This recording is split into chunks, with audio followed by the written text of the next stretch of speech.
the Baptist one in Fort Worth. And so I did a year, one whole year at Southwestern Baptist Theological Seminary, an extension branch. And at the end of the year, they said, oh, sorry, our bad, that doesn't count. 1 year of seminary. Oh, we made a mistake. You got to start over. So I started over. After a couple of years, I was up for ordination. And they said no. Didn't get ordained. Finally, years later, I graduated seminary. I did get ordained. And I said, could I start a Methodist church? And they said no. Now, a lot of people would say what? Must not be God's will that you start a church.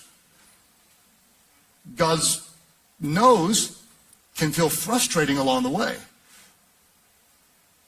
But those no's got me to the yes of starting Life Church. And this shows the loving grace of God, that he opens the right doors and he closes the doors. And the principle is this: God can close the wrong doors to get you to the right place. Just because God opened the door doesn't mean it's going to be easy. Paul said God opened the door. It was God's will. And then he said, but there are a lot of people that are working against me. Many opposed him. What can we learn from this principle? We can learn that an open door doesn't guarantee a smooth path. This is going to speak to somebody. Yes, God opens doors. He gives us ministry opportunities.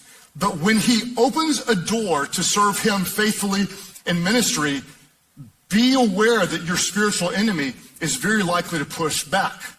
Mark it down. The bigger the opportunity, the greater the opposition. And this is where a lot of us get it mixed up. Some of you maybe here right now. God opens a door. You say, this must be God's will. And then you walk through the door, and it's not easy. There's opposition. Someone's not being nice to you. You hit an obstacle. You try to get something done, and everything seems to go wrong. You walk through the door, and then all of a sudden you got problems everywhere. And so you think, well, this must not be God's will. Just remember, the devil doesn't waste his time fighting those who aren't a threat.